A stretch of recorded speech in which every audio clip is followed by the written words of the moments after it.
दोस्तों नमस्कार। दोस्तों वसई विरार की तस्वीर वही हम आपको दिखा रहे हैं, लेकिन अलग अलग जगह तस्वीर के साथ। यहाँ इस समय हम दीनदयाल नगर में मस्जिद के पास खड़े हैं और यहाँ इस बारिश की वजह से हादसे में जान भी गई है। हम यहाँ भी यहाँ के सामाजिक कार्यकर्ता है, उनसे आपको बातचीत कराएंगे। उसके पहले आप तस्वीरें देख सकते हो, ये दीनदयाल नगर का जंक्शन है, चौराहा है, जहाँ से एक रास्ता अंदर की तरफ दीवान मान की तरफ जाता है। वहां पर किस तरह की हालत है, कैसे पानी ही पानी दिखाई दे रहा है घुटनों तक। अभी भी कल शाम से 24 घंटे लगभग हो गए, बारिश बंद हो चुकी है, उसके बावजूद पानी नहीं उतरा है। इस तरफ से आगे एसीपी ऑफिस है, फिर वहीं इस तरफ से आगे आयुक्त निवास है, वसई विरार महानगर पालिका के आयुक्त यहाँ रहते हैं। ये मस्जिद का आप हाल देखिए, जो जामा मस्जिद है इसमें भी नीचे पूरा पानी भरा हुआ है। तो कमोबेश पूरी जगह पानी ही पानी दिखाई दे रहा है और पानी उतरने का नाम नहीं ले रहा है। यह सबसे बड़ा जो फॉल्ट है वो दिखाई दे रहा है कि कहीं ना कहीं जिस तरह से लगातार पिछले सालों में मांग होती रही है कि पानी भरना, बारिश होना वो प्राकृतिक आपदा है, लेकिन बारिश होने के बाद पानी नहीं निकलना कहीं ना कहीं ये प्राकृतिक आपदा नहीं है, बल्कि हमारे द्वारा पैदा की गई एक समस्या है। अब जैसा मैंने आगे कहा कि यहाँ पर एक हादसा हुआ है, तो हमारे साथ इस समय केजीएन सोशल वेलफेयर एसोसिएशन के अध्यक्ष और सामाजिक कार्यकर्ता इस एरिया के निवासी कलन खान जी हैं, उनसे जानते हैं। कलन भाई अस्सलाम वालेकुम। वालेकुम सलाम। क्या कहेंगे इस तरह यहाँ पर अभी हमने सुना कि एक हादसा हुआ, क्या हादसा हुआ, किस तरह का हादसा हुआ? एक्चुअली क्या है, कल से यहाँ पे पानी भरा है और काफ़ी आपने देखा कि सब तरफ पानी भरा है। बारिश नहीं हो रही है फिर भी पानी काफ़ी है। तो हमारे आरिफ भाई डॉक्टर साहब एक्चुअली अंदर इन्वेटर के पास में गए थे और वो इन्वेटर पानी के अंदर शायद पानी के अंदर चला गया और उन्होंने कुछ प्लग निकाला। तो प्लग निकालने के बाद उनको करंट लगा और करंट लगने के बाद में एक बड़ा हादसा हुआ और दुख देने वाला है, क्योंकि वो इतना अच्छा इंसान था कि हर सुख दुख में हर इंसान के साथ में खड़ा रहता था।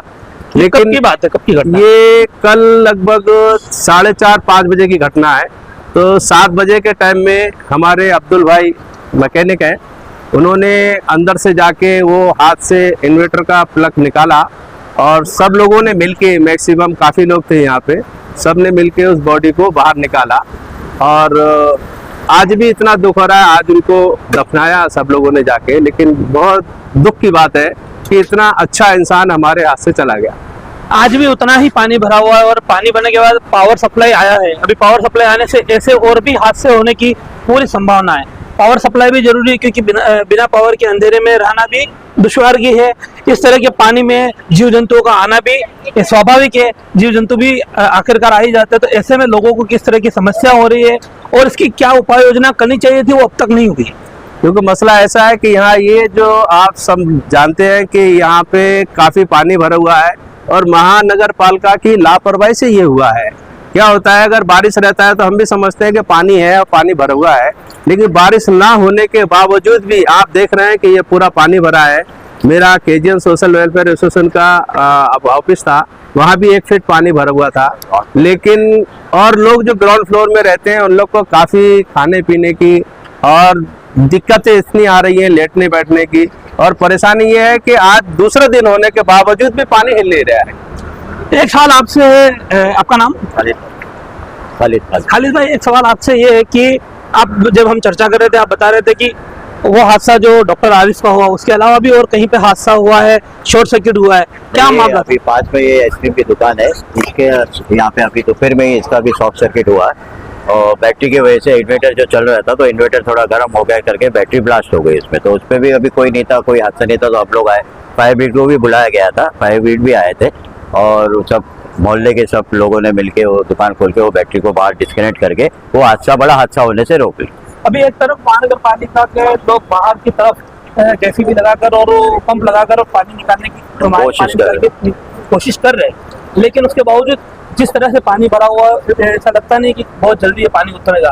तो ऐसे में और लोगों को किस तरह की दिक्कतें आएगी और अब जब अंधेरा बढ़ेगा, रात होगी, तो क्या हालात होंगे?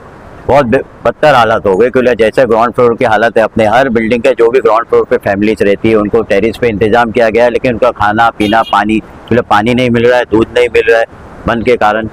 और जो पंप लगाया गया वो पंप का पानी जाएगा किधर, क्योंकि सामने भी भरा हुआ है। तो कोशिश तो जारू है कि फिर के जल्द से जल्द ये पानी निकल जाए, लेकिन देखते हैं अभी अल्लाह की मसलियत है कैसा क्या झेलना है।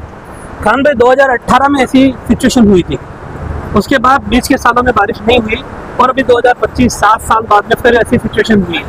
तो क्या 2018 में ऐसी सिचुएशन होने के बाद भी हमारे प्रशासन ने उसका सबक नहीं सीखा था, ऐसा कह सकते हैं? सबक की बात तो ऐसी है कि हमको ये भी मालूम पड़ा है कि महानगर पालिका के हाथ में काफ़ी टेंडर थे और 300 करोड़ का कुछ टेंडर भी पास हुआ था। काफ़ी गटरों का काम भी हुआ है, ऐसी नहीं है, लेकिन गटर का काम होने के बावजूद भी यहाँ पे बिल्कुल पानी नहीं जा रहा है। कहाँ से पानी बंद हुआ है, किधर से हुआ है, ये लोग कल से तो कोई आया नहीं। आज आपने देखा होगा कि यहाँ पे कुछ पंप या जेसीबी आई है, लेकिन कल से कोई भी अधिकारी और कोई भी ये देखने नहीं आया कि ग्राउंड फ्लोर में किस किस लोगों को कितनी तकलीफें हैं, जो उनको खाना और पीने के लिए बहुत बड़ी परेशानी है। और टेरेस के ऊपर भी रखा है, लेकिन टेरेस के ऊपर भी जाने के बाद आज यहाँ तकलीफ है कि कुछ लोगों ने, हम लोगों ने रात को भी 11 से 11 साढ़े 11 बजे काफ़ी खाना बांटा और सब लोगों को अपने गली गली में सब में, जो यहाँ पे नाके पे कुछ लोग बेचारे बैठे रहते हैं, उन लोग को भी खाना बांटा। और ग्राउंड फ्लोर में भी चिल्ला चिल्ला के बोल के खाना बांटा और वो खाना सब लोगों ने काफ़ी लिया, लेकिन परेशानी काफ़ी है पानी होने से। आखिरी सवाल, प्रशासनिक मदद तो जैसा आपने बताया कि नहीं आई, राजनीतिक तौर पर कोई मदद आई है? कोई पार्टी आगे आई है, उन्होंने आगे बढ़कर कुछ यहाँ पर ऐसा किया है कि पब्लिक को राहत मिले? पब्लिक को राहत मिलने के लिए तो कोई भी पार्टी ऐसी सामने से नहीं आई है। और हम केजीएन सोशल वेलफेयर एसोसिएशन का प्रेसिडेंट और प्लस हम बहुजन विकास आघाड़ी के कार्यकर्ता भी हैं, तो वो समझ के आप कुछ भी समझ लो। बाकी कोई भी पॉलिटिशियन का कोई भी बंदा किसी को भी मदद किसी तरीके की देने के लिए नहीं है। तो ये हम बात कर रहे थे, अभी आपने देखा सुना यहाँ जिस तरह से 2 हादसे हो चुके हैं। अब इन हादसों की रिपोर्ट भी फिलहाल जो प्रशासन है उसके रिकॉर्ड में नहीं होगी, क्योंकि ये हादसे हुए बारिश की वजह से ही है, लेकिन उस तरह से रिपोर्ट नहीं हुए।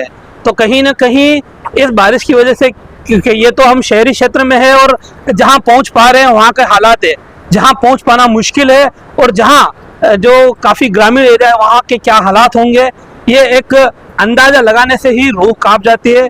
लोगों के दिन कैसे निकल रहे, कैसे गुजर रहे, रात का क्या हाल होगा, ये सोच के ही बड़ा एक डर सा महसूस होता है। ये पानी का सैलाब आपको दिखाई दे रहा है, जगह जगह पे पानी ही पानी है और प्रशासन वो भी शर्म से पानी पानी होगा ऐसा बोल सकते हैं। जाते जाते ये कहूँगा, जैसा इन्होंने भी मेंशन किया कि टेंडर में घोटाला हुआ। आज एक खबर सामने आई, एक आरटीआई में एक आरटीआई कार्यकर्ता ने जिस तरह से खबर निकाली थी, तो वसई विरार के पूर्व आयुक्त अनिल पवार, जिनके खिलाफ ईडी की कार्यवाही जारी है, वो उनके खिलाफ एक आरटीआई में खुलासा हुआ है कि उन्होंने जाते जाते अपने कार्यकाल खत्म होने के बाद जो 11 दिन यहाँ रुके थे, उस पीरियड में उन्होंने करीब करीब 40 से 43 करोड़ के बिल इन कॉन्ट्रैक्टर के क्लियर किए थे, पास किए थे, जबकि 17 जुलाई को उनका यहाँ से तबादला कर दिया गया था। और उसके बाद के दिनों में तो कहीं ना कहीं घोटाले काफ़ी है। और ठीक है, प्राकृतिक आपदा अपनी जगह पर है, हम ये नहीं कहते कि ये पूरी तरह से मानव निर्मित है, लेकिन ये भी कहना गलत होगा कि ये पूरी तरह से प्राकृतिक है, मानव का भी इसमें कुछ न कुछ हाथ है। फिलहाल अभी के इस वीडियो में इतना ही। नमस्कार, जय हिंद, जय महाराष्ट्र। हमारे चैनल सैफ न्यूज लाइव पर अपने व्यापार और सेवा से संबंधित विज्ञापन प्रसारण हेतु दिए गए मोबाइल नंबर पर संपर्क करें।